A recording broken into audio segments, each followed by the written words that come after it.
नमस्कार मित्रांनो, तुम्हाला माहिती आहे का आपल्या संविधानाने आपल्याला काही मूलभूत अधिकार दिलेले आहेत ज्यांचा वापर करून आपण मजबूत आणि सक्षम बनू शकता।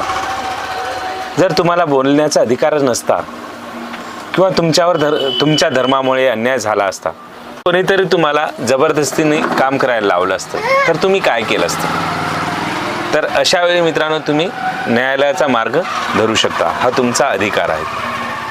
या सगळ्यांपासून तुमचे संरक्षण करण्यासाठी भारतीय संविधानातील काही मूलभूत अधिकार आहेत। आजच्या व्हिडिओमध्ये आपण सविस्तर जाणून घेणार आहोत। मूलभूत अधिकार म्हणजे काय, त्यांचे प्रकार, खऱ्या आयुष्यातील उदाहरणे आणि त्यांचे महत्त्व।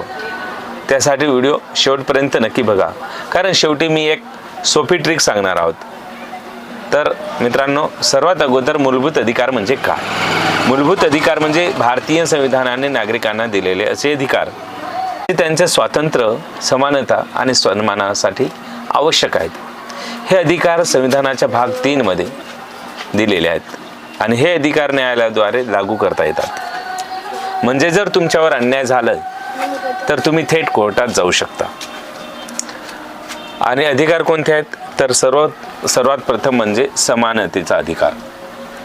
सर्वजण कायद्यापुढे समान आहेत, मग तो कोणी श्रीमंत असो किंवा गरीब असो, सर्व कायद्यामुळे समान आहेत। धर्म, जात, लिंग यावर भेदभाव होऊ शकत नाहीत। तुम्ही कुठेही राहा, कोणताही धर्म स्वीकारा, कोणताही जात स्वीकारा, कोणताही लिंग असेल, हे तुमच्यासाठी सर्व समान आहेत। तुम्हाला कोणीही काही म्हणू शकत नाही। अस्पृश्यता बंद आहेत।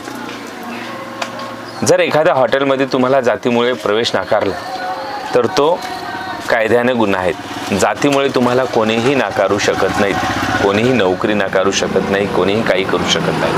हा तुमचा अधिकार आहे। दुसरा म्हणजे स्वातंत्र्याचा अधिकार। हा सर्वात महत्त्वाचा अधिकार आहे। बोलण्याचा स्वातंत्र्य आहे। जसं की मी व्हिडिओ बनवतोय, तुम्ही सोशल मीडियावर बोलू शकतात, काही करू शकतात। हा तुमचा अधिकार आहे। तुम्हाला बोलण्याचा अधिकार दिला आहे। शांततेने सभा घेण्याचा अधिकार आहे, पण त्यात शस्त्र नसला पाहिजे। तुम्ही शांततेने उपोषण करू शकतात, काही करू शकतात। हा तुमचा अधिकार आहे सभा घेण्याचा।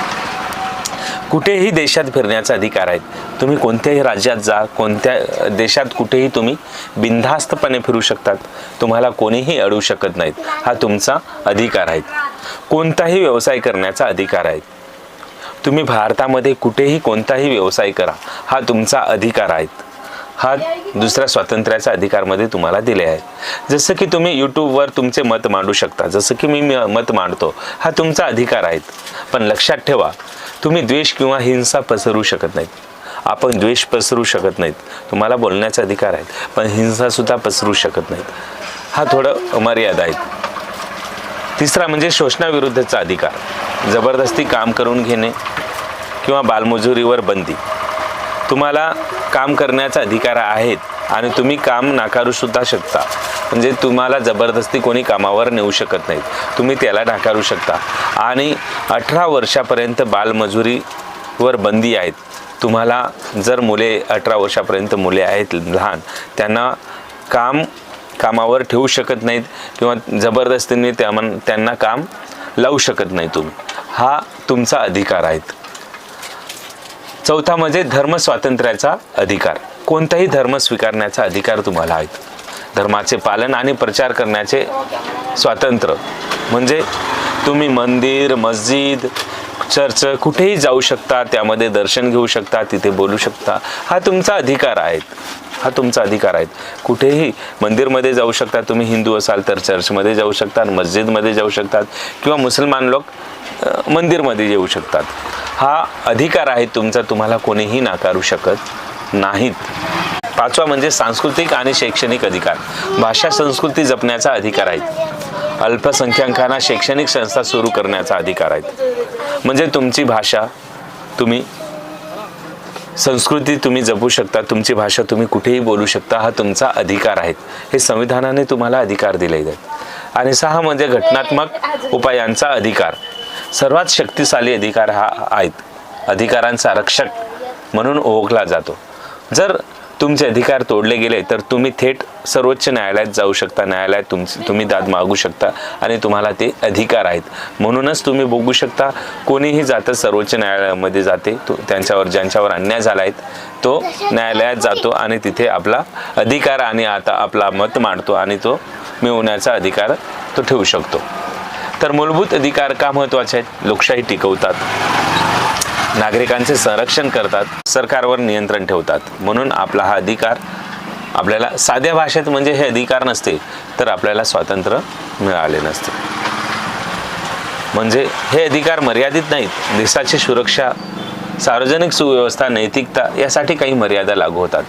तुम्हाला बोलण्याचा अधिकार तर आहेत पण तुम्ही अफवा पसरू शकत नाहीत. लक्षात ठेवा, समानता, स्वातंत्र्य, शोषण, धर्म, सांस्कृतिक, घटनात्मक हा तुमचा अधिकार आहेत.